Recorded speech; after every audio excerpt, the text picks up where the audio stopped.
All right, folks. Well, what is most likely the last debate of the 2024 presidential election is, of course, now in the rearview mirror, with J.D. Vance and Tim Walz having debated Tuesday night. And depending on who you support in the race, that's probably the team that you felt did the best on Tuesday night. Because let's be honest, if you're an independent voter out there, or if you're on the left or on the right, it kind of was a draw. Now, that's not to say that J.D. Vance did as well as Tim Walz. Let me be perfectly clear. J.D. Vance refused to answer actual questions.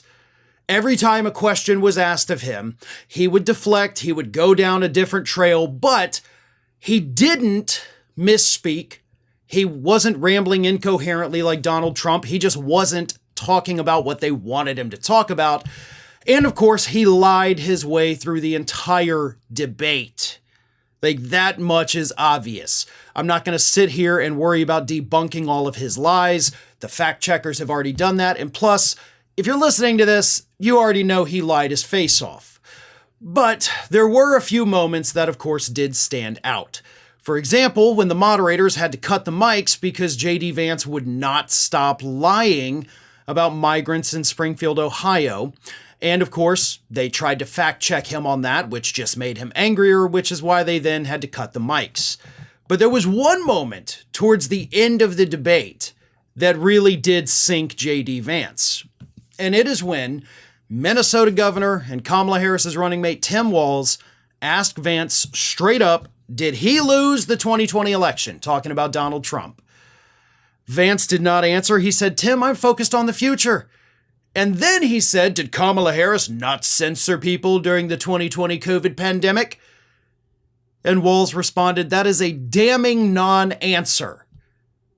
And then Vance, of course, tried to say, well, that's a damning non-answer because you're not going to talk about censorship. Yeah. What's worse, the insurrection or social media companies taking down misinformation during a deadly pandemic that was killing more than 1,000 people a day, right? I mean, those two things are not alike at all, and Vance tried to make them alike, so he looked like a big old idiot right there. And of course, Tim Walz had a moment too. He had a moment that both allies and critics pounced on when he said that he has befriended school shooters. That was not a good statement. And of course, he made that statement as he was trying to say that, he's a gun guy. He's a pro-Second Amendment guy, and he went way too far, and that was horrible. Like, that was a bad, not smart thing to say. But to me, that was Walz's only misstep. He started off with the first question a little bit shaky, much like Harris did, and then immediately settled in, and he did a good job of trying to call out J.D. Vance's lies while also talking about his position. But again, if you're listening to this, it's because you're plugged in to the news. You're following what's happening in politics. So that's why I say I don't need to fact check all of J.D. Vance's lies, because you already know them.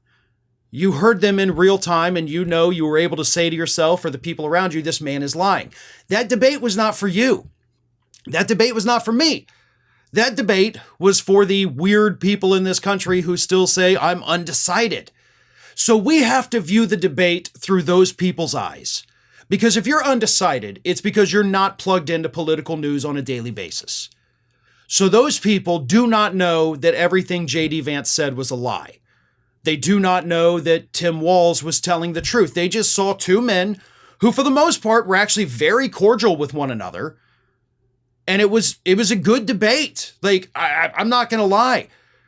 If you're looking at it and not knowing who's lying and who's telling the truth, your takeaway is that, okay, these are two men who did show respect to each other. It was kind of boring at times, which is what debates are supposed to be. And it's a draw.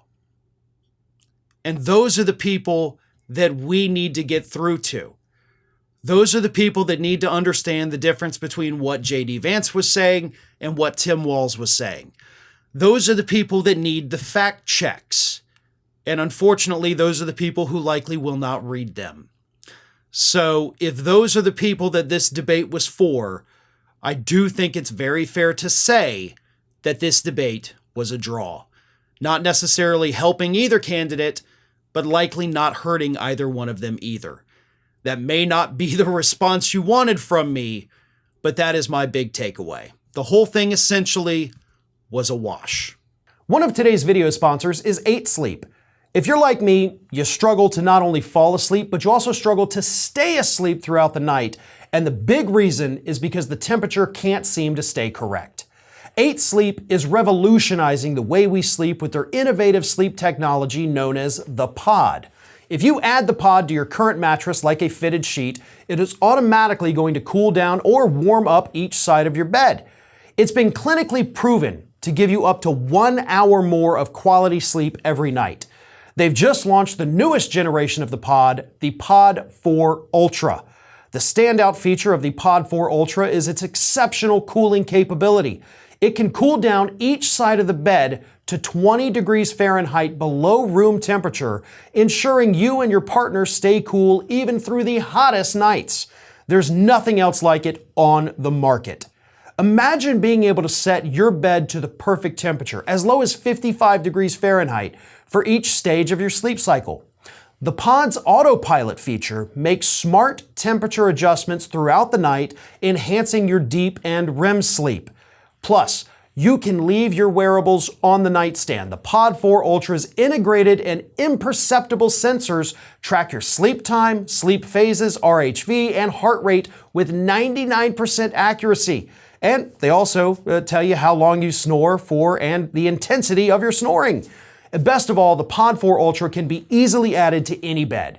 Whether an athlete, a business titan, or just someone looking to improve their sleep, the Pod 4 Ultra's cooling technology is an absolute game changer. I have been using 8 Sleep for a few weeks, and it has completely changed the quality of my sleep. I can actually sleep all the way through the night, wake up feeling normal again. This product is a life changer, and I mean that sincerely. So head to 8sleep.com/ROF and use the code ROF to get $350 off Pod 4 Ultra. They currently ship to United States, Canada, United Kingdom, Europe, and Australia. Again, that website is 8sleep.com/ROF, and make sure you use the code ROF to get $350 off the Pod 4 Ultra.